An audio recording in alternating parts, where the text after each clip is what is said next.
करोड़ों साल पहले धरती पर डायनासोर जैसे विशालकाय जीव रहा करते थे। कहा जाता है कि अंतरिक्ष से आए एक भारी भरकम एस्टेरॉयड यानी चट्टानी पत्थर की धरती से टक्कर हुई और पृथ्वी पर बड़े हिस्से में तबाही हुई। इस टक्कर के दौरान पृथ्वी से डायनासोरों का खात्मा हो गया। अब इस एस्टेरॉयड को लेकर वैज्ञानिकों ने एक चौंकाने वाला अनुमान लगाया है।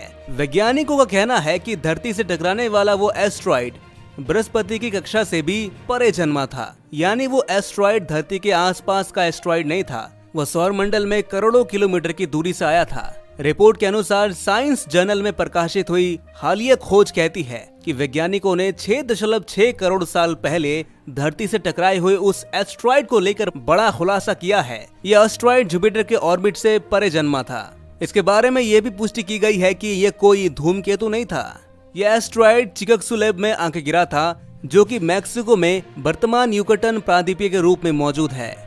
वैज्ञानिक कह रहे हैं कि इस जगह के बारे में नए सिरे से रिसर्च बताती है कि धरती से टकराने वाले खगोलीय पिंडों का ग्रह पर क्या प्रभाव पड़ा होगा। स्टडी के प्रमुख लेखक मारियो फिशर गोड्डे का कहना है कि वे दावे के साथ कह सकते हैं कि यह एस्टेरॉयड बृहस्पति ग्रह की कक्षा से भी परे पैदा हुआ होगा। लेखक का कहना है कि इस तरह की जानकारी आगे समझने में मदद करेगी कि पृथ्वी पर पानी कैसे आया होगा। वैज्ञानिकों के इस दावे का आधार क्रेटेशियम और पैलियोजन युग के बीच की अवधि में बने सेडिमेंट सैंपलों का एनालिसिस है।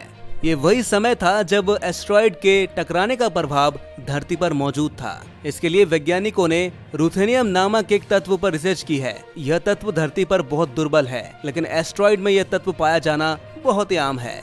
चिकागो क्लब में कई भूगर्भीय परतों की स्टडी के बाद पता चला है कि यहाँ मौजूद रुथेनियम 100% एक एस्टेरॉयड से ही आया है। स्टडी इस बात का भी दावा करती है कि एस्टेरॉयड के टकराव ने धरती पर एक महाभूकंप पैदा किया, जिससे कि पूरी धरती पर हिमयुग छा गया और डायनासोर के साथ साथ और तरह के जीव भी नष्ट हो गए। यह सी टाइप एस्टेरॉयड की वजह से हुआ, जो जुपिटर के परे से आया था। दोस्तों, ऐसे न्यूज से अपडेट रहने के लिए हमारे इस चैनल को सब्सक्राइब जरूर कर लीजिएगा।